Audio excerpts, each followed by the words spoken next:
Hi folks, it's Tino here with the Final Whistle Show, joined here this Sunday evening by Paddy as Celtic become double champions of Scotland yet again after another special day at Hampden. Paddy, how you feeling first of all after that one?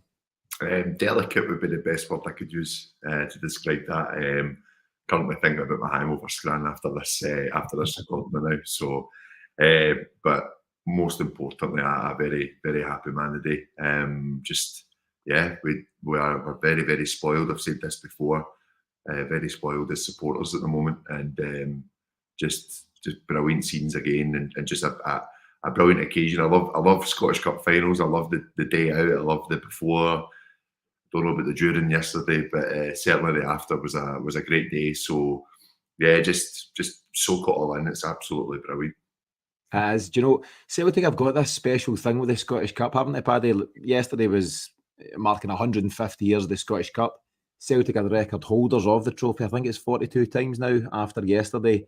But so many of all of us, everyone here, everyone tuning in on the live here, our favourite memories, Celtic-wise, will be around Scottish Cup finals. You know, folk will speak about Van Hooijdonk in '95. You know, I know that's one of your favourites against Airdrie, kind of during a barren spell for Celtic. You've got that Tom Rogic moment. What a special moment, and the famous image of Craig Gordon dropping to his knees. You've got Centenary Cup finals in '88, the Joe Miller Cup final '89, and you can add the Adam Idah Cup final to that list, Paddy.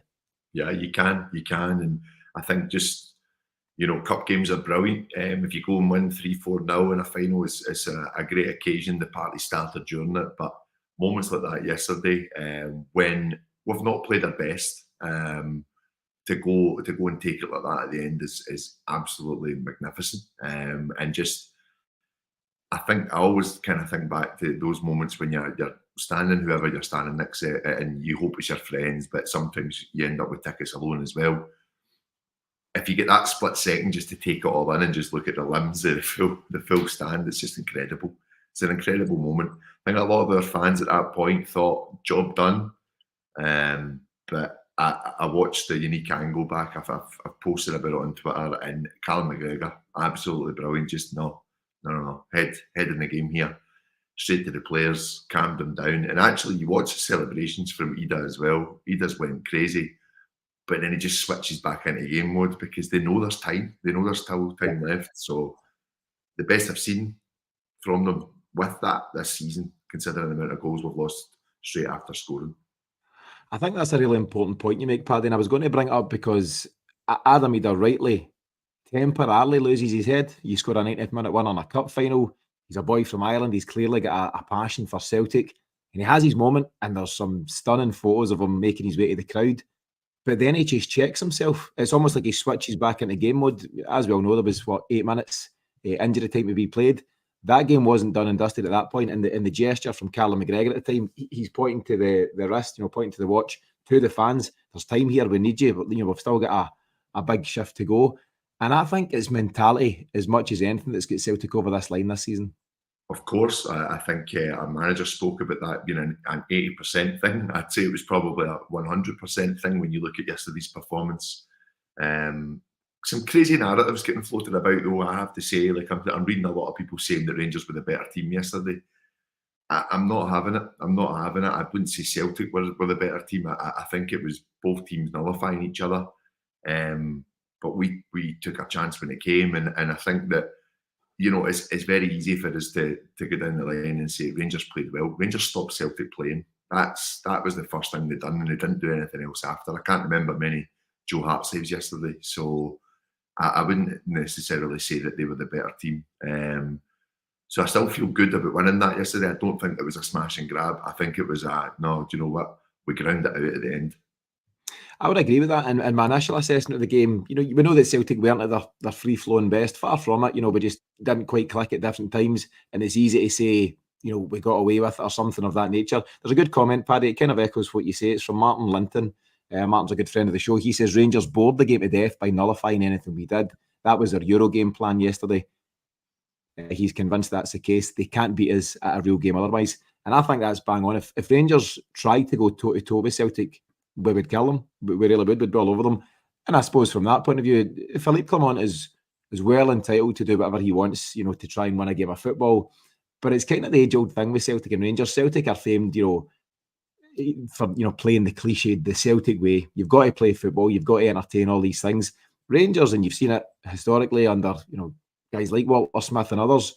They don't care if it's a joy to watch or anything like that. If they need to just park the bus and do what they do, then that's the approach they'll take. And I think we've seen a fair bit of that. I'm just going to nip to another couple of comments, Paddy. There's some great comments coming in. Lots of folk watching the live just now. We really appreciate that. There's a nice comment from Ronnie Glavin.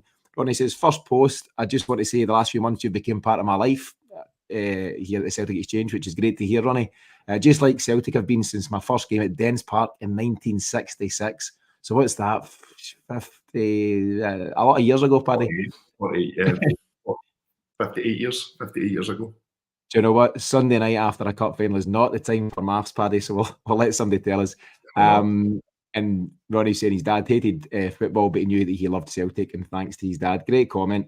And a comment from Stephen Lynch. I think he's referring to Miff here. Stephen says, you should listen to Miff more often. He told you it'd be a tight game. Put some respect on his name. Stephen, nothing but respect for Miff. I'll be calling him Biff. We'll go for Biff. But no, the comments are great. It really helps myself and Paddy today, but on all the shows that myself and the guys do. So please do keep them coming between now and the end of the episode. Paddy, let's take it back to the start. As I say, huge occasion. And we spoke in the pre-match on Thursday night. It was us, Asim and James, about not playing the occasion, play the game at hand. But it's hard not to. There's such a hype around this fixture, the build-up all week. How are you feeling yourself in the approach to the 3 o'clock kickoff? Yeah, listen, I was quite calm about it, to be honest. I always get nervous with these games, of course. I think as fans, it's ingrained in us to be up and down throughout the full week leading up to a game against Rangers. For me, I thought that the occasion itself, I thought the players actually done really well in it. And I think that looking at us throughout, I kept on saying it, it's going to come. We needed to up it a little bit in certain points. I think certain players kind of were a bit off it yesterday. But that's because what they come up against was effectively the same kind of tactics that Rangers will employ in Europe. Don't get beat. Try not to get beat. And if you've put a team into that position where that's what they do to try and contain you, you're then going with 10 other teams in the top league that try and do the same against us as well.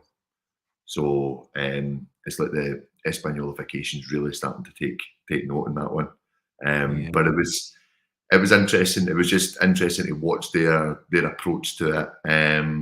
They were trying to just get in our faces. They were trying to niggle at us as much as they can, and they were successful at points. But it just shows you that mentality, that winning mentality. It's at that team, and I have to say, massive credit to Paulo Bernardo to stay on his feet after the tackle from Raskin as well, because he knew I've got so much space here. I'm going to do something with this, and just brave for him to bring the ball forward like that. I've seen Celtic over the years in those final moments of a game, sometimes not with that killer instinct. And I just thought, it was excellent from him. And then the movement for the big man, actually off the ball, to pull away from his defender and then get himself into that position and do what all good strikers do and follow up. Brilliant. 100%. Paddy, you've gone all ahead of yourself and get excited. You've gone straight to the goal. You've gone a minute 90. We're only 8 minutes in here, and you're here at the final. We left the cup after it. It was great. But we'll get to there just shortly. In terms of the team, so no footballing genius. In terms of predicting the lineup, it was pretty clear that was going to be the 11, and that's what Brendan Rodgers has gone with on the day. Any issues with that? A couple of players, by their own high standards, weren't at their best. I think it's okay to say that Rio Hatate wasn't great on the day. Matt O'Reilly, I thought, started fairly well and then kind of dipped. But overall, do you think it was the right call, first of all? Yeah, I think it was the right team to play. I think, again, this team has played against them how many times now this season? If we get that starting 11 up against them, it's very likely that we're going to go and win the game. I think back to the game at Ibrox, and you look at Awata that day as well. In that first half, I thought we were excellent without Callum McGregor. But games like that yesterday shows you why he's got to be on the park all the time. For me, Tino, I thought he was, for me, our best player yesterday. A couple of moments he was getting caught up And what I was feeling from that was there seemed to be like a bit of sluggishness from Hatate and O'Reilly in terms of moving into the right position to receive the ball. And it meant that Rangers were almost two on every man at every point. I think that's what their game plan was, is to make sure that they were pushing as much as they can. And it was a success for them yesterday. I wouldn't take that away from them. But as I said, that can't be you having a good game. That can't be. You need to be able to get into the box. You need to be able to create chances, and they just can't do it. They don't have that ability, especially against us. Yeah, I think so. You've mentioned Calmack as a key player.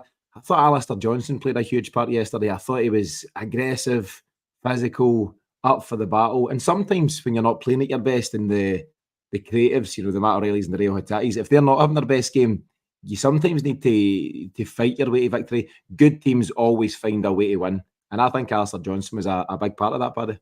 Yeah, I think so too. A couple of ropey moments, and I'm putting it down to the occasion. Some poor passing in the first half, but second half he just stepped up. I think a lot of them really, really settled into the occasion.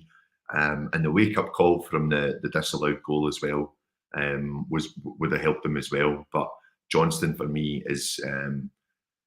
listen, I think he's not been probably what we would have expected from him this season at certain points. But as we've mentioned, he didn't really get a full pre-season due to his injury. He came back, he still looked miles off it, to be honest. And I think the winter break came at the right time for him. I really did. And from the second half of the season, he's kicked on. He's been massive for us. And actually, a player that there'll be clubs looking at him, Tino, and another worry about trying to replace someone like Alistair Johnston. I would go as far as to say I think he's better than Juranovic. I really would. I think he's the next level. Juranovic brings it up to the same level again with his assists, and he's comfortable kind of in tough situations, comfortable with pressure on him. I think that's what makes him a good player. But for me, Johnston gives you 110% every game, and he's absolutely brilliant.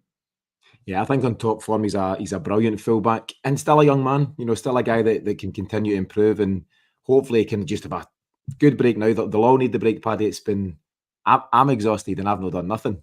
So you can imagine how the players are feeling after the last 3, 4, 5 weeks and beyond. It's been a huge collective effort, but it's also mentally draining. Having to stay so switched on, so focused, keep your counsel when others are talking nonsense, and that's credit to guys like Alistair Johnston, Callum McGregor, and all the boys in that dressing room.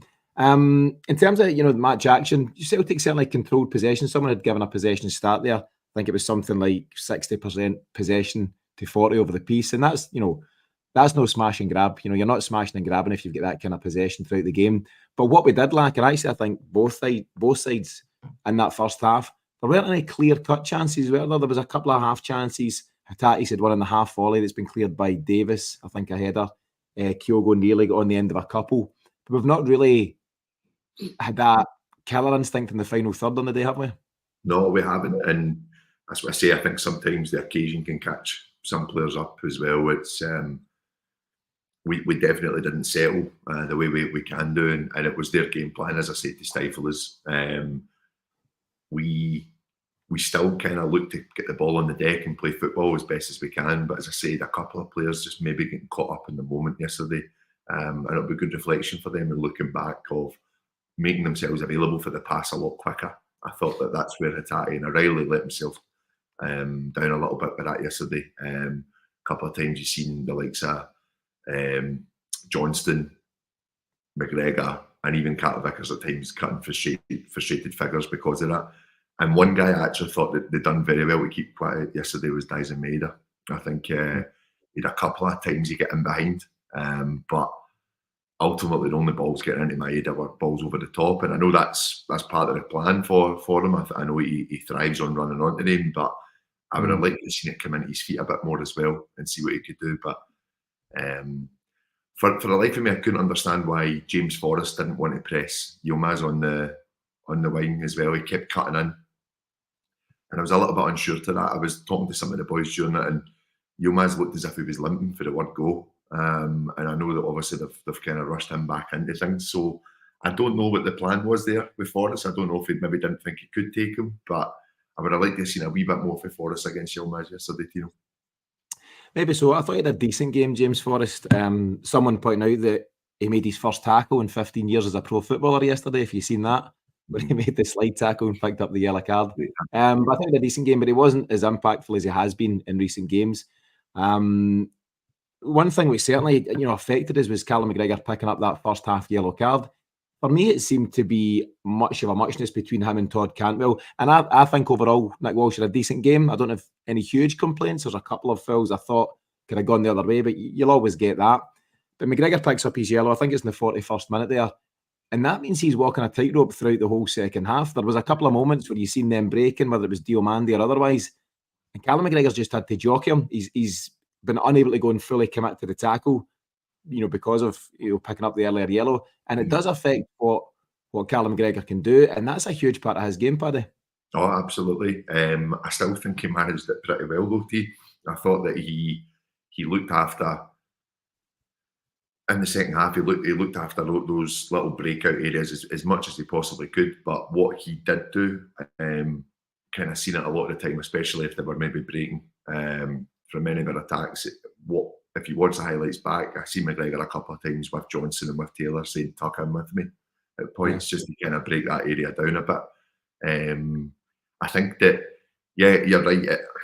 Between the two of them yesterday, I wouldn't say Walsh had a great game, Tino. I think some good decisions, but I still think sometimes referees need to let a game like that flow a little bit. And I thought he was, again, stopping it and starting it a little bit too much.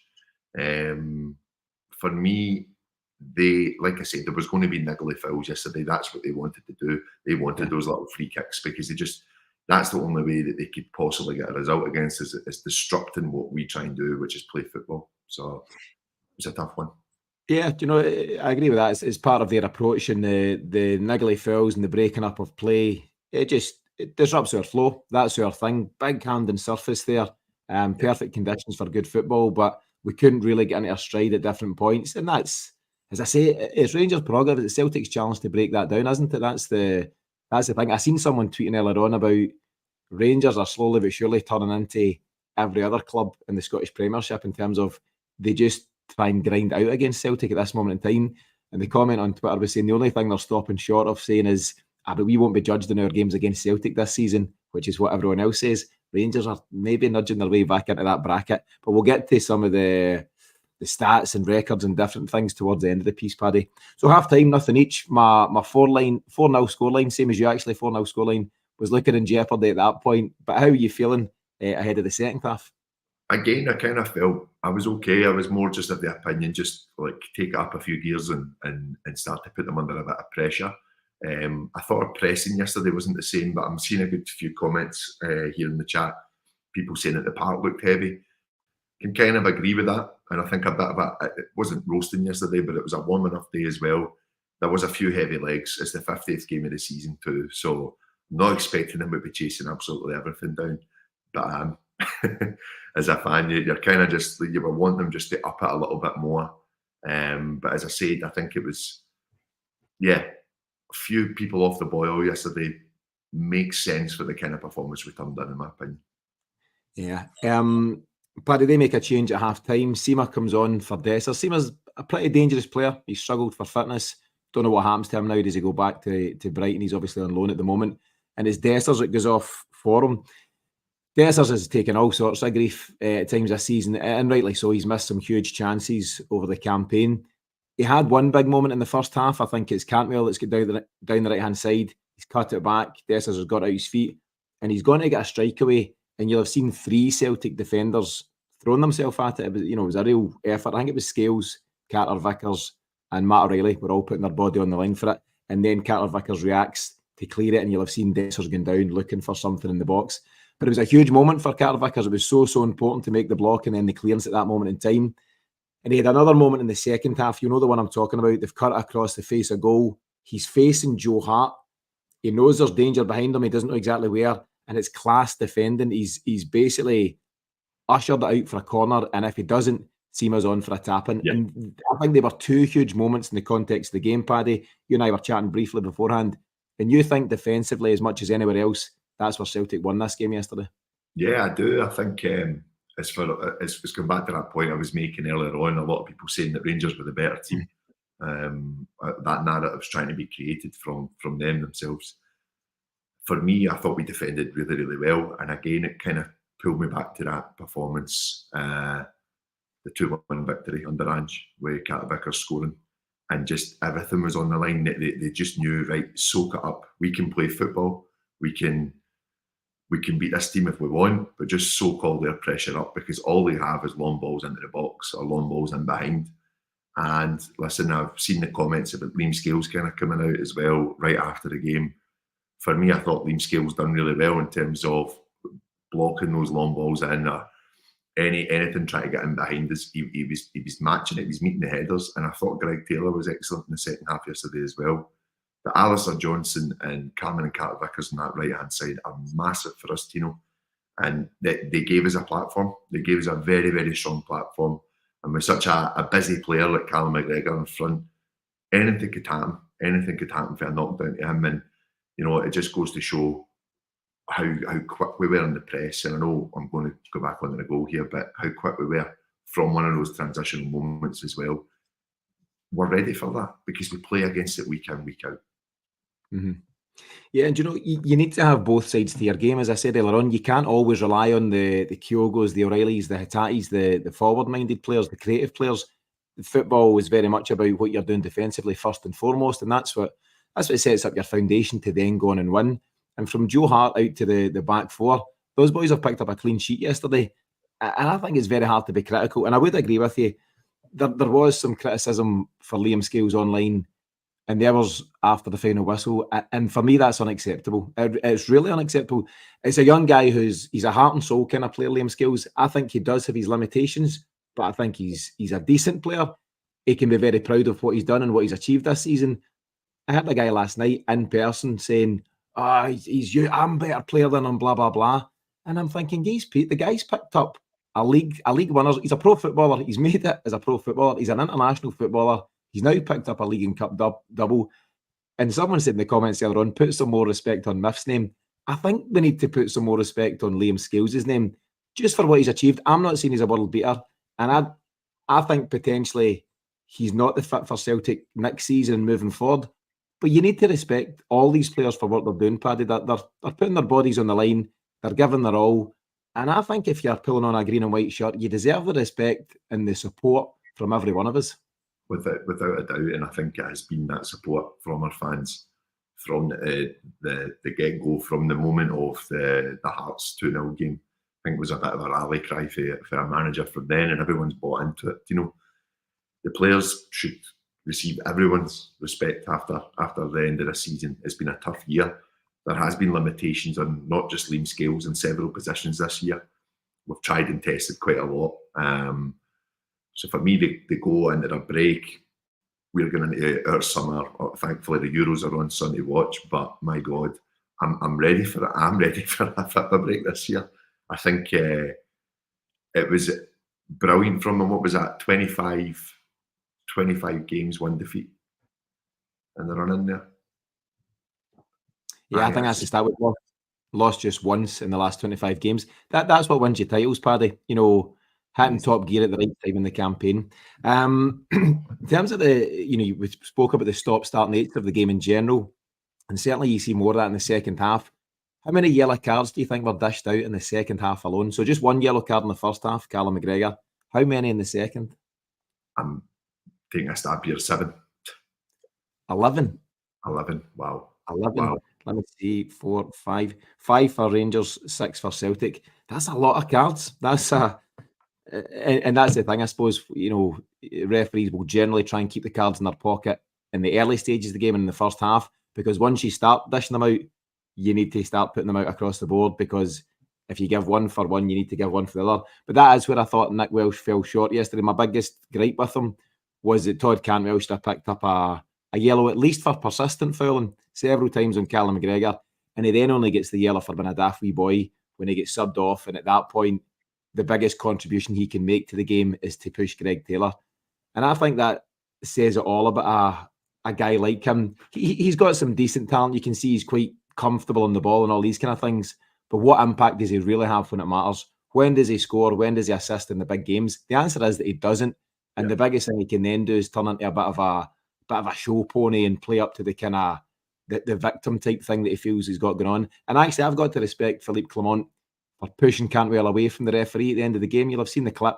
And Clement looked really pissed off at him because it looked like Cantwell was just trying to lean into the referees being the reason they never won the game. The referees have nothing to do why Rangers, failed to win again. Rangers have failed to win 5 times against us this season, and Todd Cantwell's had an opportunity to get involved across those games, and like his teammates, he's done nothing. So I think it's just really cheap for him to try and exit the game in that way, and rightfully picks up his yellow for being daft.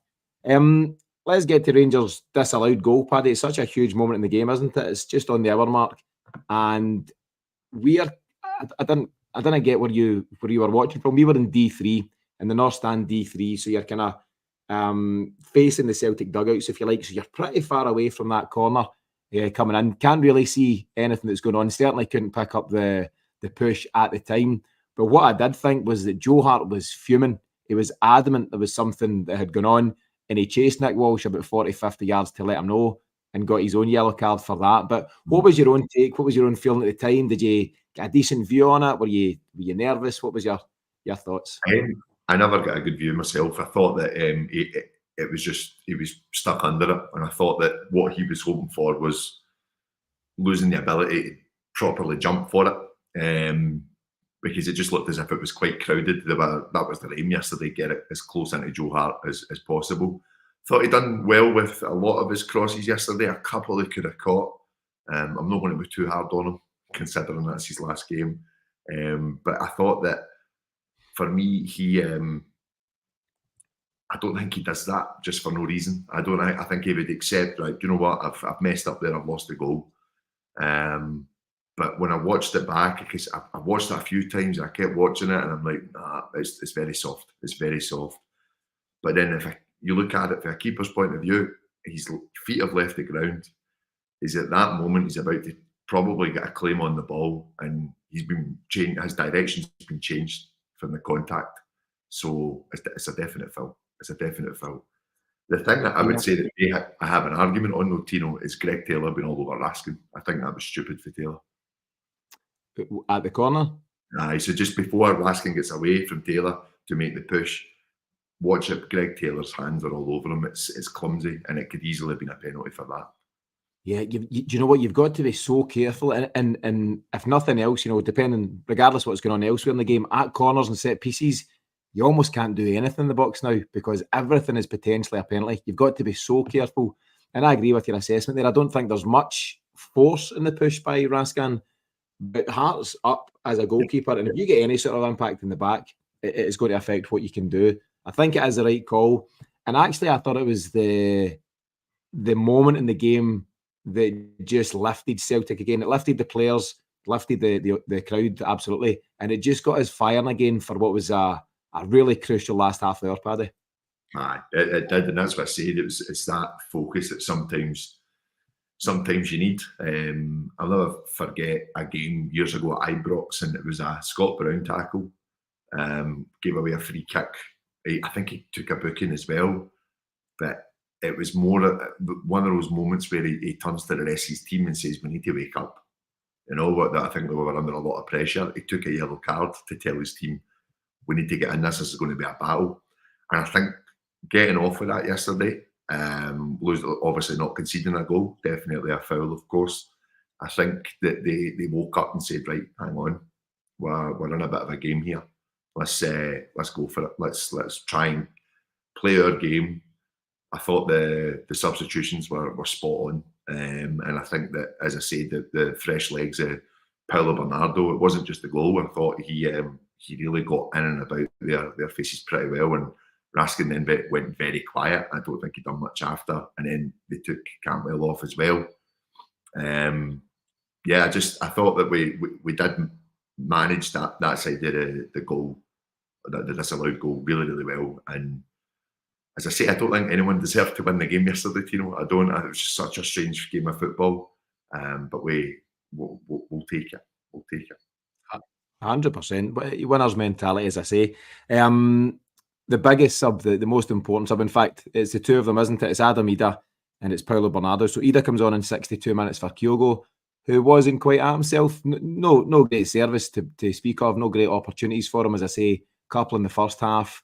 His hold-up play could potentially have been better at times. There was one he tried to dummy it for his teammate, and pretty near the halfway line. That's not the place to do these things in such a game. But he never quite got going, and he's got such a good record against Rangers and such a good record at Hampden, but wasn't his best day. And Adam Idah comes on, and Adam Idah, who knows what's going to happen, with Adam Idah's future. He's clearly a guy who loves Celtic, loves being here. He'll never forget the last, 5-6 months of his footballing career. And he's gone out there with nothing to lose, really, at Hampden Park. And he's put himself about early bells. I mean, he's picked up a yellow. Let me see. He's picked up a yellow in 68. He comes on in 62. 6 minutes later, he's in the book. And it was a wee bit cheap. Diomande was squaring up to Callum McGregor. He does come across and just pushed him. Very light stuff. And Diomande takes a tumble.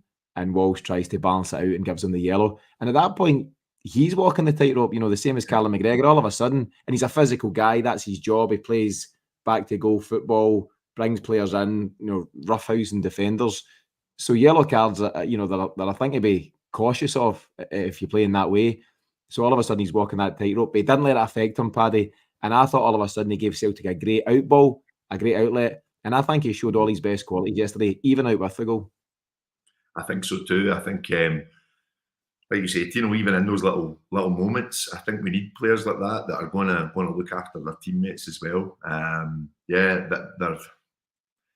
really got it in for Callum McGregor, don't they? I think he's toyed with him. I think he's toyed with him so much that every single player has to try and do something against him. So it was nice. It was quite refreshing to see one of our own kind of come up and just be like, "Oh, beat it." Absolutely brilliant for the big man. Yellow card, absolutely no chance. No chance. No. And that's when the yellows start flying. So at that point, Sterling's just been booked. James Forrest picks up his booking, quite rare for James. Greg Taylor gets booked. Cantwell gets booked for going off. And then there's others later on in the piece.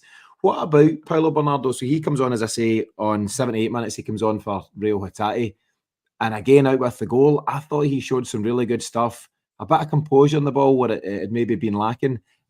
And I've not made my mind up on Paulo Bernardo in terms of what Celtic should do. The chat is potentially up to 6 million.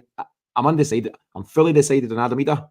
Sign him all day long. Not quite sure on Bernardo. But again, he's done himself no harm at all in that performance yesterday. Well, if you think about the performance for me that really stood out is that he seems very calm under pressure. It was against Atletico Madrid. I thought he looked really, really comfortable on the ball. And you're throwing a guy into such a big game. Yesterday, the heat of it all, he's not playing week in, week out, and he slots in and he's up to the speed of it pretty quickly.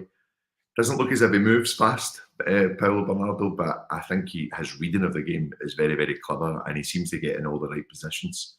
And I just think he's very technically gifted. I do. I think that he could be a player that if he plays consistently could go up to another level, another 2 or 3 levels for me, Tino. So I would be signing him.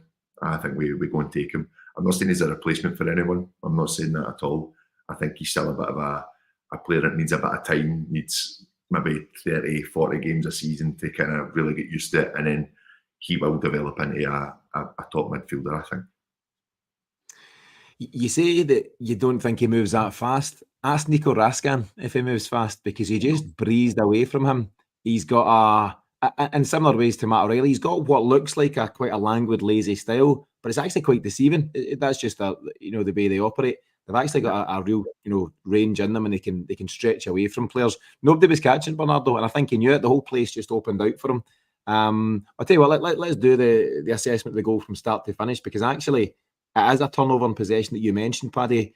Rangers pick it up in a good area. Diomande plays a decent ball beyond 2 of our midfielders into Scott Wright, who takes his eye off the ball. It's inexplicable. He comes off the bench in a Scottish Cup final and he was dreaming, and all of a sudden Alistair Johnston picks it up. He gets it into Callum McGregor very quickly, who clips it into Dyson Maeda. And I thought it was just a really nice touch by Maeda to drop it into the path of Bernardo, and Maeda goes off and makes his run and gets into the space. And then it's the quick feet of Bernardo to take himself away from Raskin and start bearing down on goal. Take it from there for us. I think that just for me that he's looking at the options he's got. I think he had a few. I think the movement off the ball from the big man, as I said, is absolutely brilliant. But again, that just for me shows the confidence in the guy. He's thinking, I'm going to have a go at this, and I do think he's got a good shot on him from long distance. And he catches it well. He does catch it well. It's enough to make Butland hesitate. There was a hesitancy to the way he tried to save it, and I don't know if it doesn't look as if it moved much, Tino.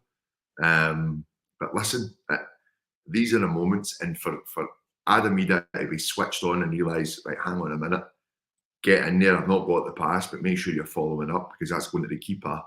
And just a brilliant goal. And what I love about it even more, he's not put it left or right to Butland. He's just slid it under him for the jump. So Butland's jumped out to him, and he's just done right. That's my spot. Great composure. Great composure. There is just that split second, the whole crowd gasped, and you're like, please put it in target and please put it by him. And it was just magic. And I loved. I seen someone tweet about Matt O'Reilly's celebration. He just looks straight over to the linesman and realises no flag. Yes, absolutely brilliant. Do you know, in that moment, Paddy, in that split second where Butland makes his save, but you know that it's coming back out in a dangerous area, the whole world just stops. You're just waiting, and I'm in the exact same place as you. You're just desperate for him to hit target. You know, if he hits target, you're pretty much good to go. But it all happens very quick, but it's a pretty composed finish, because Butland is a big guy and he makes himself big again. You know, he comes out to kind of crowd round Adam Idah, and he just tucks it underneath. And actually at the time, when I watched it in real time, I couldn't work out what he'd done. Had he put it high beyond Butler? I just didn't know, because it is bedlam at that point. I ended up at least half a dozen rows ahead of where I should have been. But it's clever play, it's composed play by Idah, just to drop it under him. And then at that point, you're cooking the gas. And we've covered it earlier on in the piece. He goes calm, then he goes nuts, and then he goes focused. You know, the kind of 3 stages of his celebration. Someone made the point, he's obviously on a yellow at that point, so he's got to be pretty careful. You can't jump the advertising boards and do all of that kind of stuff. But again, I love the finish. I love the moment that was for Adam Idah. You know, a moment at 22 years of age, a moment he'll never ever forget. But I also just love the professionalism of him and his teammates to go, this isn't done. We switch back on, we refocus, and we go and do what we need to do in these final 8 minutes. He's come up and pretty much won the league and won a Scottish Cup for us. He has. We have to sign him. We have to sign him. Great player. And just on that, so Brendan Rodgers was obviously asked about Adam Idah after the game, and he basically said the word he used was that Adam Idah has been the catalyst for this second part of the season for Celtic. He scored 9 goals since his time here, and almost every one of them has been so important. 2 penalties at Easter Road, 2 goals to win you the game at Fir Park, the 3rd goal and the 3 each draw at Ibrox. Where else did he? Obviously, yesterday's was massive. Many's that has plenty in it. That's 2 for that's enough. It's been such a huge impact. We're going to catch this on the weekly show tomorrow. It's us, Asim, and James that are back on that show. But the question has to be asked: is he Celtic's best ever loan signing? For me, I've seen a few comments talking about Bellamy, but I have to say, Bellamy was a great player. I would have loved to have seen him stay longer. But for me, no, I think Adam Idah's put him, considering what he's done for us this season. I've seen a few talking about Robbie Keane as well, but again, what did we do that season? Nothing. It was a horrible season. So yeah, I think he's had such a massive impact. I'll give you a funny one here, Tino. About 90 seconds before the goal, I was talking to my friend Big DJ, and I was saying to him, he's another goalkeeper, so goalkeepers union chat, and I said, I'd sign Butland in a heartbeat, and literally 90 seconds later, he turned around and he's like, would you? After that goal, it was priceless, but just a great moment. I love things like that happening in football. It's what makes it superb. I seen someone actually put up a brilliant comparison video to that goal to Oliver Kahn's mistake against Brazil. Yeah. And it's identical. It really is. But love it. Love about that. Yeah. And you know, I think it's fair to say that Butland has been a really good player for Rangers this season. He's kept them in lots of games when they were struggling otherwise. And I think there's a discussion to be had if it was ever possible for him to come to Celtic. But who knows? I think they'll take money for him. I think someone will come in the summer and he'll head back down south. He's had a really decent season, but you talk about things like Bellamy, Robbie Keane, for example. Yeah, good players and all that stuff, but what did they win? You know, what did you actually do when it really counted? And where is your name in the history books?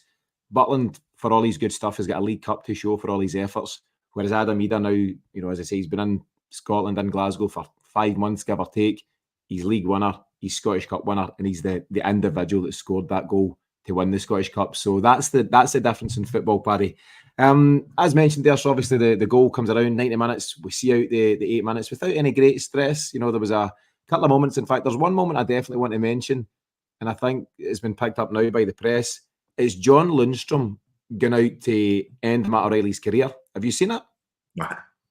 It's outrageous. It's right out in the touchline, and only because Matt O'Reilly's smart and talented, he lifts the ball over Lundstrom, and then himself, you know, he jumps over the tackle.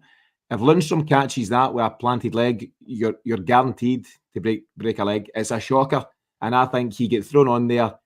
Go on out with a bang, John. Go and make yourself a name, and you know, take bodies with you if that's what you need to do. He came on and just threw himself about, but he can go and follow the rest of his mates down the road and leave the club as a loser. Yeah, I think you're spot on there, T. And for me, it's not a case of ignoring it. It's a case of that's their level. That's their level. Nowhere near us in the midfield. And it just shows you a guy like that who's supposed to be one of their main players for them over the last few seasons. Like their answer almost to like the way Scott Brown played with that tenacity. And he's done everything to get to O'Reilly, and O'Reilly's just too clever for him. And that just shows the levels for me. It really does. Crazy tackle. Absolutely crazy tackle. But our players are too good. They can't really get near us that much. They can't. They're very clever. Yeah, they can stop play. They can mark. They can prevent the way we pass. But when it comes to the technical side, Celtic are still way ahead of that team. Yeah, do you know, over the piece, it was a fairly even-ish game, fairly close game, but there's levels to this game overall, and Celtic are definitely on a different bracket than this current Rangers side. Paddy, let's get to some of the numbers around the Cup final win. In terms of individuals, James Forrest, he is now second in Celtic's all-time honours list. He's got 24 trophies, and he's just one behind Bobby Lennox on 25. Incredible for James. We've spoken a lot about James, so we'll not dwell on that too much at this moment in time, but huge credit to James Forrest, a real professional, and he deserves all the praise that's going at this moment in time. I'm so happy for him that he's going out to the Euros. Hopefully he's in the provisional squad, and hopefully he retains that place. In terms of Brendan Rodgers' record, Paddy, a few things to cut through here. Overall at Celtic, he's now won 3 league titles, 3 League Cups and 3 Scottish Cups. His Scottish Cup record is 17 wins from 17 games, and we keep repeating and updating his record against Rangers. Just the 1 loss in 18 games, so 14 wins, 3 draws and 1 loss. What about Brendan Rodgers' ability to win this particular fixture? It's incredible. It's incredible. And listen, what we'll have people say is a different level at Rangers and stuff like that. You play who's in front of you. They've thrown so much at us over the years to try and compete against us. And what I would say in the response to a lot of people thinking like that is that it was also a different level of Celtic as well at certain points, especially coming out from the Dyla team. I think the Dyla team was some of our weakest moments in terms of we weren't spending a lot of money in the squad because we were just retaining what we could. We weren't qualifying for Europe. But you think about it, as much as it was a brilliant decade that we had, almost going on and completing the 10, that moment in 2016 when we hired Brendan Rodgers was the catalyst in terms of what we are doing now, the levels that we as supporters want now and will continue to want. He's set a really high bar, but if there's one guy who's going to keep getting to that bar, it's going to be Brendan Rodgers, in my opinion. Yeah, it's absolutely incredible, Paddy. The overall record, and a couple of folks have mentioned it in the chat as well, Celtic are now on 118 major honours, the exact same as any versions of Rangers combined over the years. And that is a huge psychological blow, Paddy. You'll have seen some of the tweets doing the rounds. I've not had time to get to follow yet. I might jump across there later on, but there's a lot of chat about this Rangers team have broken me, a disgrace, blah, blah, blah. And then there's some folks tying themselves in knots to say, we never said that. We never said we were the most successful club in the world. You absolutely did, and it's coming back to bite you. It's a huge psychological blow to them, Paddy. Well, apparently they've already got the contractors ready to come in and take all the stuff down for Hampden, for Ibrox as well. So, listen, they've dined out in it for so long. I think that you've heard most successful club, you've heard most league titles, you've heard we're the best team in the country, we're the Queen's 11, the King's 11. You give them every title they want. They're starting to lose all those little accolades, and as I said earlier on, Espanyolification, Yeah, it's here and it's here to stay, I think, Paddy. The other thing to mention is Callum McGregor. He's never lost a cup final at any level. Now, I don't know what he was doing at under 8s, 9s and 10s, but when he got to youth level as a footballer, hasn't lost any of those games, youth cup finals at Hampden for Celtic's academy teams, and then as a senior player, has never lost a cup final. You've already sung his praises for what he brought to the party yesterday and what he generally always brings to the party, but that's worth a mention as well, isn't it? 100%. I think he's huge for us. He's absolutely huge for us, and quite rightly so. Moments of doubt this season in terms of his performances. I think that we're allowed to say that, and he'll be the first to admit that himself. But the level that he sets for himself to try and just bring 100% attention each game. As I said to you yesterday, like I love that, just watching him with the fans, like, come on, we need you here. And then the bit where I think he's standing with Idah, Johnston, and two others, I can't remember who, but it's just in their faces, come on, we need to see this out. We need to see this out. And it has been lacking from Celtic this season, as I've said. There has been moments where we've let our guard down very, very quickly after a goal. But I heard someone say yesterday, Joe Hart's not conceding in his last game as well. And I just think that's another final push for that team as well. I've said before, this season won't go down as one of my favourites, but it's been one of the sweetest, I think. Yeah, in a perverse way, I've absolutely loved it, just the way it's all played out. And I think Joe Hart, Paddy, that man is emotionally drained, given what's going on the last few weeks. We've seen so many interviews just now.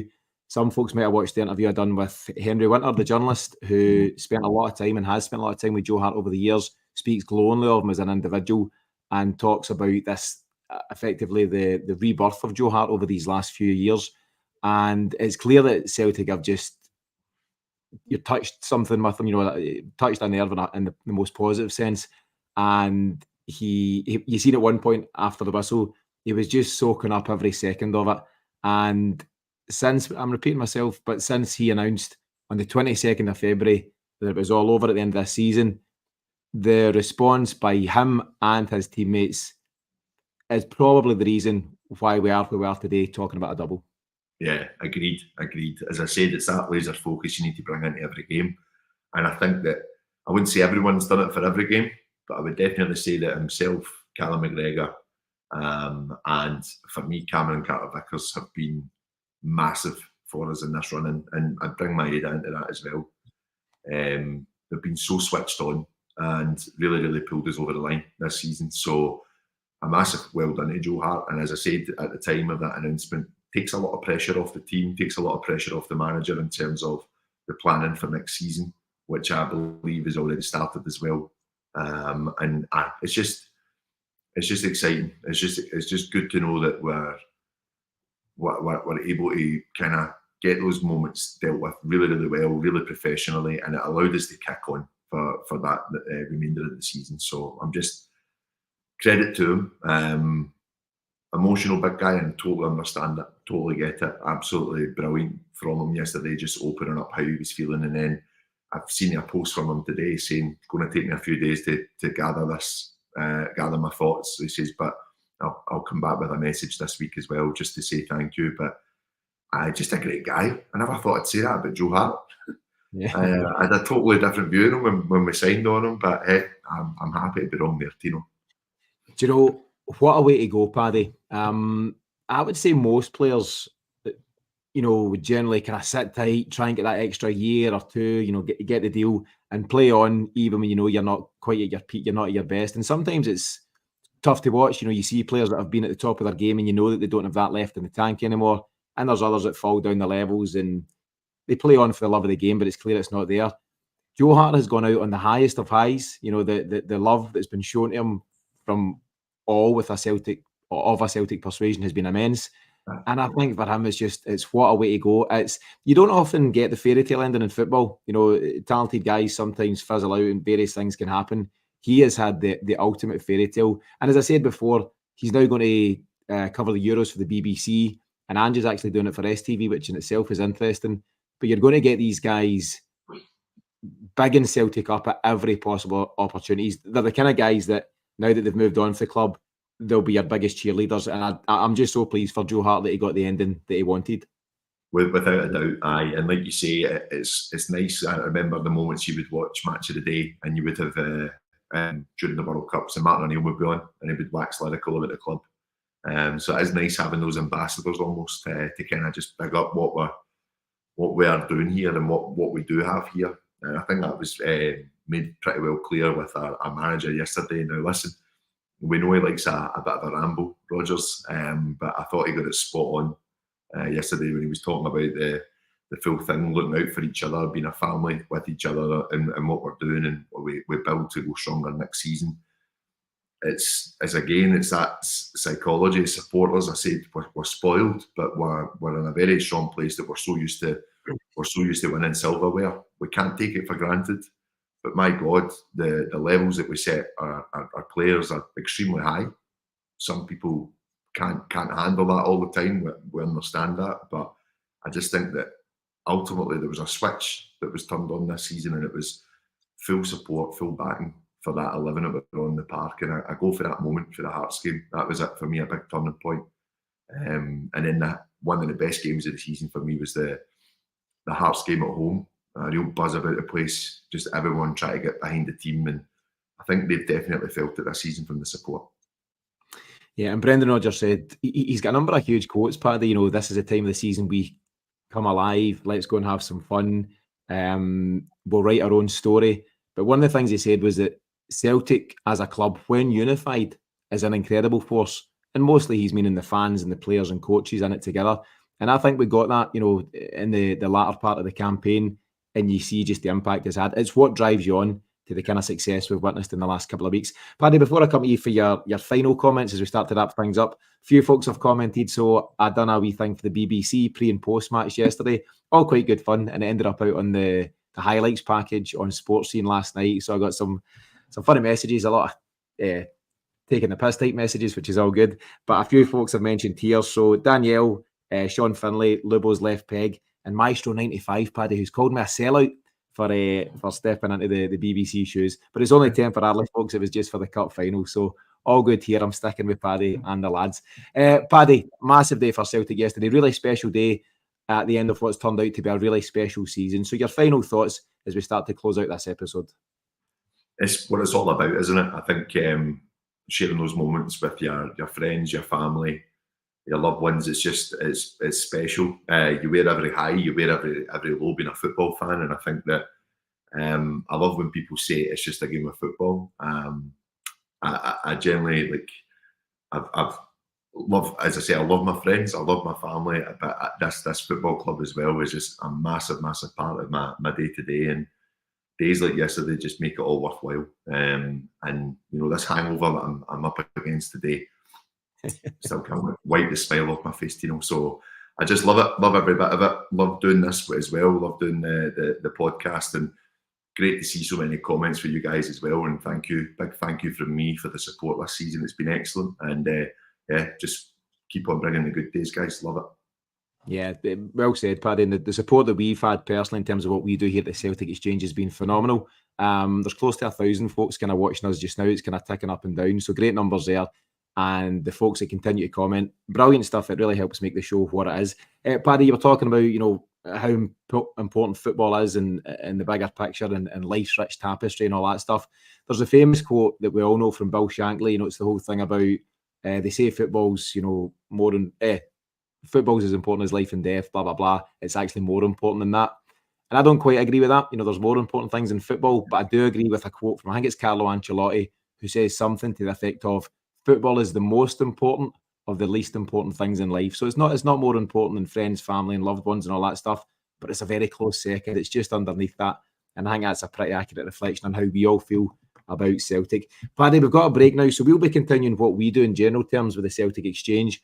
We'll be back on Monday night with the weekly show. We've got another couple of special episodes coming out later this week. We've got one with Celtic legend Murdo McLeod. That'll be out probably Friday. And in midweek, we're looking to put out what will be part 9 of the Battle to Save Celtic series. That's been very warmly received, and that'll be going out this week. So lots to keep us going, Paddy. We might take a small break, guys. There's Euros that Paddy mentioned, different things going on. There's some mental fatigue kicked in. Maybe it's just a hangover that's kicked in. But we'll work out what we're doing over the summer. We'll certainly keep you guys posted. But Paddy, yourself, from a Celtic point of view, it's the perfect time to pause, reset, and then come back energised for whatever the next campaign brings.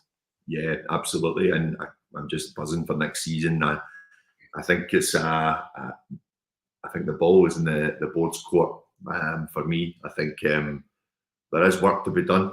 We're getting into a Champions League, which is going to be pretty ruthless next season, I think. It's going to be a bit of a different level. Should we be aiming to make the playoffs? I think we should. But we need to bring that quality in that we've been crying out for. And I think that, it's over to you, board. We've stumped up. I think almost 98% retention in the season ticket renewals I'm hearing. It's over to you guys. Yeah, I'd agree with that. That's a huge thing, and it's a huge summer ahead. And Brendan Rodgers, not that he should have had to earn it, but he's now earned the full back, and he should get the full back in the most positive sense. Celtic spent money last summer and in January, but not in the right ways, I would argue. But that's a different topic for a different day, Paddy. In the meantime, just all that's left to say is a huge thanks to everyone, as I say, for all the support throughout this season. It's been an absolute roller coaster, but it's been brilliant. So thanks to everyone who continues to join us in the live. Thanks to those who continue to listen to the Celtic Exchange podcast. Hangover has fully kicked in, Paddy. Let's call it a night. That's 58 minutes. We're done and dusted. Guys, we'll see you tomorrow night for the weekly show. In the meantime, enjoy the rest of your weekend. See you soon.